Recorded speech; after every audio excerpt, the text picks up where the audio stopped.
Rudé सोचता है कि एक बार जब वह लेरसस से ठीक से बात कर लेगा तब वह तय कर सकेगा कि चेबेल का सामना करना है या पूरे स्कूल में हलचल मचानी है। वह एक स्टोरेज जैसी कमरे में प्रवेश करता है और अपनी अगली रणनीति बनाने की योजना बनाता है। चारों ओर बक्सों से घिरा, वह सोचता है कि उन्हें सब कुछ सुलझाने का सबसे अच्छा तरीका सोचना होगा। आर्टेन को वहां न पाकर वह सोचता है कि लड़का अब कहाँ घूम रहा होगा। इस बीच आर्टेन हेडमास्टर के सामने ऑफिस में खड़ा है। हेडमास्टर फिर पूछता है कि आर्चिन का स्कूल जीवन सच में समस्या मुक्त है या नहीं। आर्टेन उत्तर देता है कि कोई समस्या नहीं है। हेडमास्टर उसे डाना के साथ उसके संबंध की याद दिलाता है और कहता है कि अगर आर्टेन कभी बात करना चाहे तो मदद उपलब्ध है। वह जोड़ता है कि अगर आर्टेन मदद नहीं मांगेगा तो स्कूल के पास उसके लिए ज्यादा कुछ करने को नहीं है। आर्चिन की छिपी हुई बैंगनी आंखें चुपचाप सुनते हुए ठंडी चमकती हैं। दूसरी ओर कॉरिडोर में अन्य छात्र बातें कर रहे हैं जबकि आर्टेन किसी के साथ चला जाता है। रूडे एक गुजरते छात्र को पुकारता है। वह बेचैनी में पूछता है कि क्या उस छात्र ने लेरसस को देखा है। लड़का घबरा जाता है और भाग निकलता है, कहता है कि वह नहीं जानता। रूडे उसे भागते हुए देखता है और महसूस करता है कि सभी कितने डरते हैं। हॉल से गुजरते हुए वह सुनता है कि सहपाठी फुसफुसाते हैं कि वह राक्षस की तलाश कर रहा है और एक दूसरे से कहते हैं कि उसकी आंखों से मिलने की कोशिश न करें। वह चुपचाप शिकायत करता है कि किसी से बात करना भी कितना मुश्किल हो गया है। अंततः एक सहपाठी बताता है कि आर्टेन पश्चिमी स्टोरेज की ओर गया था। रूडे एक हल्की रोशनी वाले कमरे की ओर बढ़ता है जहां एक चांदी बालों वाली लड़की खड़ी है। वह पुष्टि करती है कि जिस लड़के को वह ढूंढ रहा है वह एक मैनोस्फीयर बॉक्स ले जा रहा था और संभवतः वह आर्टियन ही था। रूडे शिष्टतापूर्वक उसका धन्यवाद करता है। जैसे ही वह मुड़कर जाने लगता है वह लड़की उसे पुकारती है, उसका उपनाम लेने लगती है। पीछे उसकी दोस्त पूछती हैं कि वह रूडे जैसे किसी से क्यों बात कर रही है। अन्य लोग अलाउड चिंता जताते हैं कि वह किस खतरे में फंस सकता है। लड़की उसे देखती है, उसकी दृढ़ता देखकर हैरान और उलझन में। रूडे उसकी ओर एक कदम बढ़ाता है और बोलना शुरू करता है। वह स्पष्ट करता है कि वह कोई राक्षस खोजने नहीं आया है, सच्चाई साफ करता है। सुनहरे बालों वाला लड़का शांत रूप से कहता है कि वह किसी लेरसस को ढूंढ रहा है। वह चलते हुए आगे बढ़ता है जबकि एक सफेद बालों वाली लड़की उसकी पीठ देख रही है। वह लड़की सोचती है कि यह अजीब है और उसका व्यवहार उसे मनोरंजक लगता है। जैसे ही वह चलता हुआ रुकता है उसका हाथ पत्थर की रेलिंग पर पड़ता है। वह तय करता है कि अगर वह व्यक्ति जिसे वह ढूंढ रहा है पश्चिमी स्टोरेज जा रहा है तो उसे इस कॉरिडोर से गुजरना ही होगा। बालकनी से वह नोटिस करता है कि उसे नीचे आंगन पार करते हुए लेरसस दिखाई देना चाहिए। वह चिंतित होता है कि क्या लेरसस पहले ही निकल गया है और क्षेत्र की नजरें दौड़ाने लगता है। वह बालकनी से नीचे ध्यान से देखता है।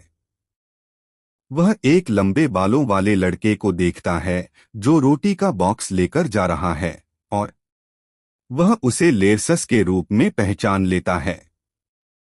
वह जोर से उसे पुकारना शुरू करता है, फिर अचानक खुद को रोक लेता है और खुद से कहता है कि इंतजार करना चाहिए।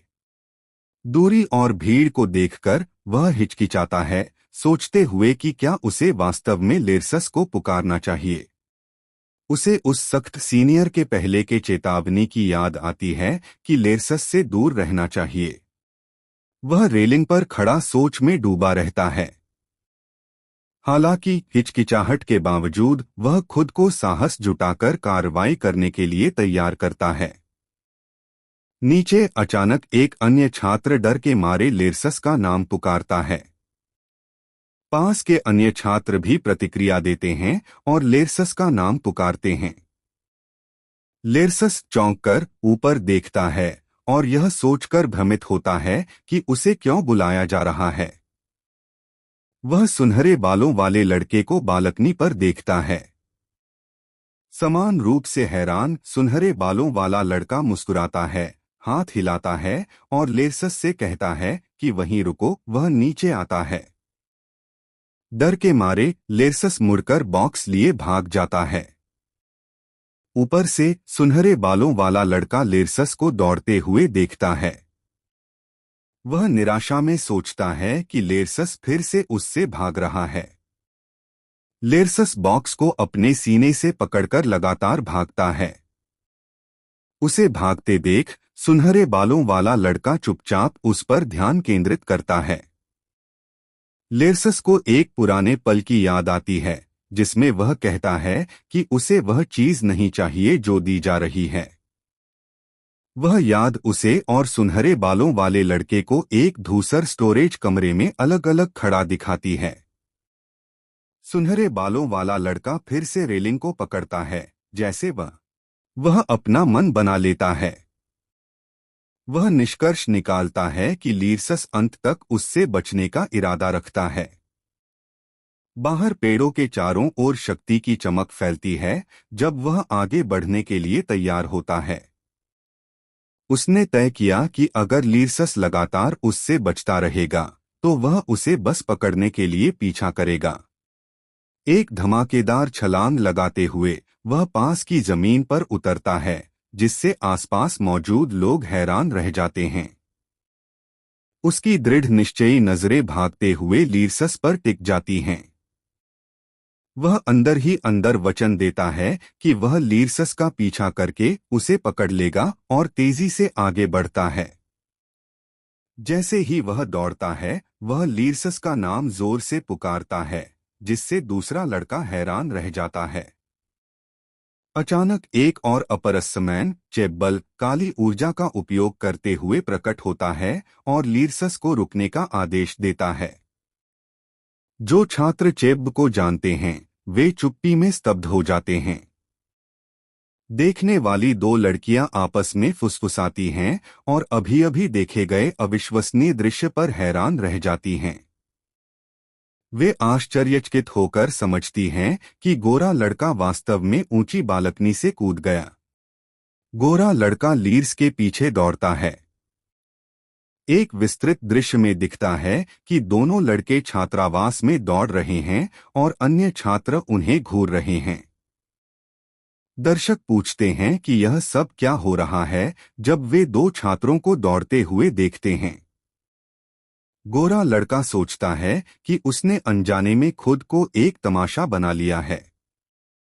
पीछा करते हुए वह नोट करता है कि लेरसस उम्मीद से बेहतर दौड़ता है और उनके बीच की दूरी घट नहीं रही है। हालांकि वह अभी भी उसे पकड़ने पर ध्यान केंद्रित करता है